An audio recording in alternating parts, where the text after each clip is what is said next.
ఎలా అనిపిస్తుంది ఇక్కడ వేడుక? చాలా ఆనందంగా ఉంది. ఎన్ని రోజుల నుంచో చూడాలనుకుంటున్నాను. చాలా చాలా చాలా ఆనందంగా ఉంది. ఇక్కడికి రావడానికి ముఖ్య ఉద్దేశం ఏంటి? చాలా పుణ్యం. ఇక్కడికి రావడానికి ముఖ్య ఉద్దేశం ఏంటి? అంటే ఇక్కడ సాక్షాత్తు ఆ పరమేశ్వరుడు కొలువై ఉంటాడు.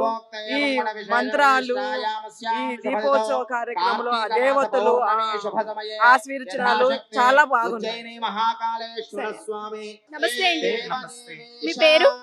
నా పేరు రజనీకాంత్ మారం. ఎక్కడి నుంచి వస్తున్నారండి? ఎక్కడి నుంచి వస్తున్నారు? నేను హైదరాబాద్ బాచ్పల్లి నుంచి వస్తున్నాను. కోటి దీపోత్సవం కార్యక్రమంలో పాల్గొనడానికి ముఖ్య ఉద్దేశం ఏంటి?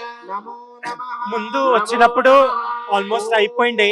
ఇదే ఫస్ట్ టైం ఇంత ముందు ఇన్ని ప్రోగ్రామ్స్ అటెండ్ కావడం. ఎలా అనిపిస్తుందండి ఇక్కడ కోటి దీపోత్సవం? చాలా ఎక్సలెంట్, చాలా బాగుంది, చాలా సూపర్. టీవీలో చూస్తున్న దానికి బయట ఇక్కడ చూస్తున్న దానికి డిఫరెన్స్ ఏంటి? టీవీలో చూస్తున్నప్పుడు ఇంకా చాలా ఎక్సలెంట్, కాకపోతే ఆ వైబ్స్, ఆ ఎనర్జీ లెవెల్స్ మిస్ అవుతాము. ఇక్కడ దగ్గర నుంచి ఆ ఎనర్జీ, ఆ వైబ్స్ వల్ల ఓన్ గా ఎంజాయ్ చేయొచ్చు. సో చాలా ఎక్సలెంట్ ఉంది. డైరెక్ట్ గా శివేని చూడటం ఎలా అనిపిస్తుంది? ఎక్సలెంట్. అంటే ఇంత పెద్ద సెటప్, సో శివుంది చూసి చాలా చాలా బాగుంది. థ్యాంక్ యూ అండి. భక్తి ఛానల్ చూడటానికి చౌదరి గారి ఆధ్వర్యంలో గత 15 సంవత్సరాలుగా అడ్వర్టైజ్మెంట్ బాగా ఇస్తున్నారు.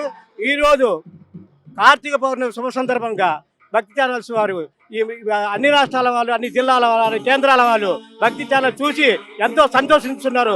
మారుమూల ప్రాంతాల్లో ఉండే కూడా భక్తి ఛానల్ చూసి ఎంతో రాలేకపోయినా కూడా సంతోషంగా, ఎంతో ఆనందంగా ఉంటున్నారు. ఈ రోజు భక్తి ఛానల్ వారిని శతకోటి వందనాలు తెలియజేస్తున్నారు. సోదరు గారు ఇలాగే వాళ్ళ పిల్లలు వాళ్ళు వంశపారంపర్యంగా ఈ భక్తి ఛానల్ ను డెవలప్ చేయాల్సిందిగా మరి కోరుతున్నాం. జై శ్రీరామ్.